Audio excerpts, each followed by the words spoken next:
Hey guys, what's going on? Andrew coming at you, and in this one I'm talking about sexual education in the United States versus Sweden. This is an issue I'm very passionate about. I was watching a documentary recently on Netflix called Roe vs. Wade, and in the video it's about how abortion was legalized in the United States in 1973, but in the beginning to get an abortion it usually had to be for medical reasons, and there was a woman who had taken an experimental drug where she found out later that it was linked to severe birth defects, and she got recommended by her doctor to get an abortion. Unfortunately, she could not get an abortion in her state, and she had to fly all the way to Sweden to get the abortion done there, which I thought was very interesting. So first I'm going to go into my experience in the United States. I went to Pennsylvania, and sexual education is very state-by-state run because education is run by states.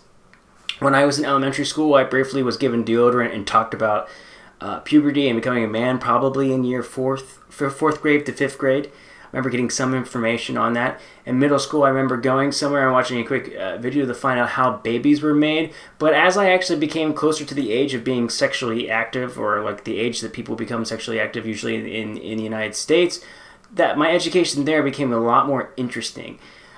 We had people come to our school. I'm going to say I was like a sophomore, so year 10 for you here. We had people come to our school to talk to us about abstinence only. If you're not familiar with abstinence, it has to do with the fact that the only way to be 100% sure to not get an STD or get someone pregnant is to not have sex. And although I don't think there's anything wrong if someone chooses to do that, to not have sex, it's your life and that's fine. I think it's utterly ridiculous that I had to sit in school in a class for 45 minutes and have people talk to me with an agenda about this when it could just be briefly mentioned in a regular class about STDs and STD prevention. You could just say that, like, duh, it makes sense that that's the only 100% way to be sure. We also had a video where we watched a woman give birth, but an interesting thing that happened in my education was we were about to learn about HIV prevention and very briefly about condoms, about birth control. In order to go to these classes, I actually had to take a note home to my parents to sign to give me permission to take this class. There's a belief in some states in the United States that parents would rather have that conversation with you at home, and that it's the school's right, or it's the parents' right to decide if you have this type of education. I think that is very, very dangerous. In my experience, sometimes kids that grow up in very homes where they're not really allowed to talk about these kind of issues, and they're very, very restricted to what they can do. Usually when they go off to college or they leave home, they can go wild and crazy. For example, in college, they can drink or party a lot, or they could have a lot of sex and maybe a lot of unprotected sex. And so I think that that's a risk there. I was looking at research here in the United States now, and it's still not required in every state. There are states that still require mandatory abstinence training, that if you go to that school, you have to learn abstinence. There's only 33 states that require you to have to learn about HIV prevention. So based on state to state, it's very, very interesting at this point. In Mississippi has some of the worst when it comes to sexual education, and they couldn't even talk about how to put on condoms. And there's a very viral video that went out there about a teacher going into how to put on a sock. So if I'm putting on a sock, what I do is I start with a sock and I want to pinch out the air out of the tip of the sock, because I want to make sure that there's room for my toes when I'm engaging in a shoe activity. Now some people stop right here and just only put that sock on halfway. That's not how you do it. You want to take your sock and you want to roll it all the way down your foot. You want to roll it all the way down your foot, and then you can put it inside your shoe. It's very brilliant that teacher took the time to teach those students. What an amazing teacher. But it's also very sad at the same time that in 2018 in the United States, a place that's having so many changes, that we very much lack in sexual education. And if you actually look at Mississippi, they have some of the worst problems when it comes to unprotected sex, STDs, teen pregnancies, or unwanted pregnancies in general. So I think that is very, very interesting. Looking at sex education in Sweden here for a second, I talked to my girlfriend about this, and she remembers sexual education as early as third grade. She was just exposed to it right away. There's a clip on, there's a cartoon for kids about that has a penis and a vagina.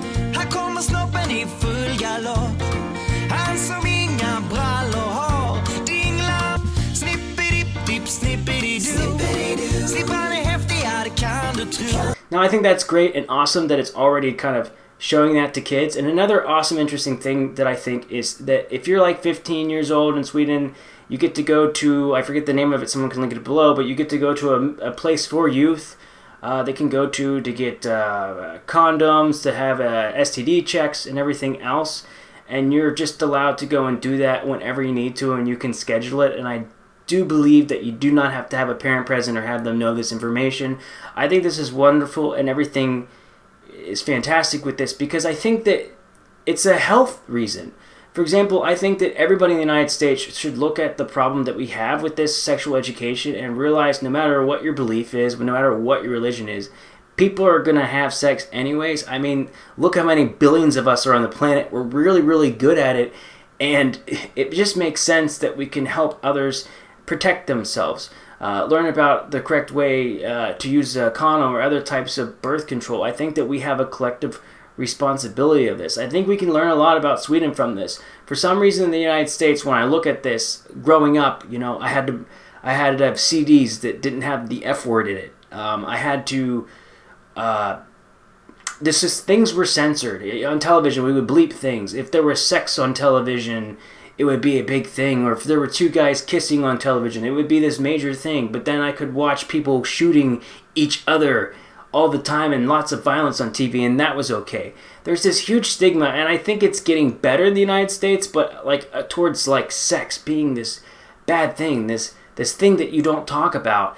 And because people can't talk about it and go to an open place for it, you have people that are uneducated, they're having unprotected sex, or you have people maybe that have STDs and they don't know the best ways to prevent them, or they feel evil or bad about themselves because they have this.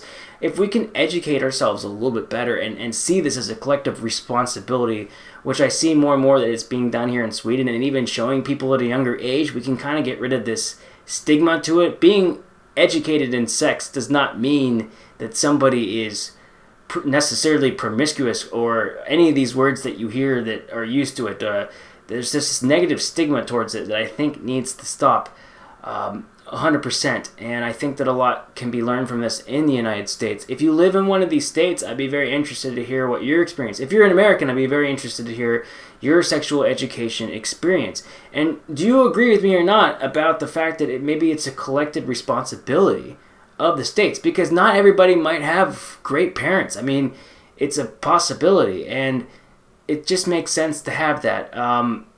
There's a big thing in the United States right now about, I think, Planned Parenthood and whether they want to fund it or not, and Planned Parenthood is usually one that gives abortions. But if you think about this, even if you're in the United States and you're against abortions, doesn't it make sense that if people had better sexual education, that there would be a need for less abortions, and maybe giving people birth control and making it free to those that need it, and making STD checks free to those that need it would be beneficial to the whole United States, if not the world?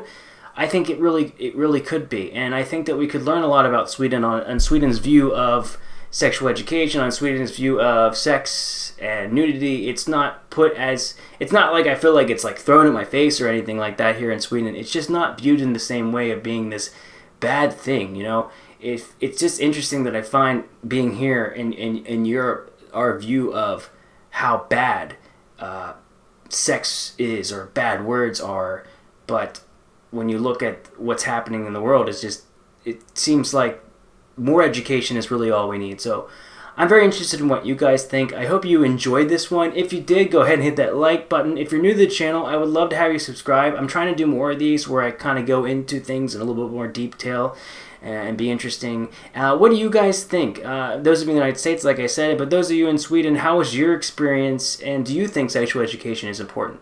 And I'll see you guys in the next video. Take care.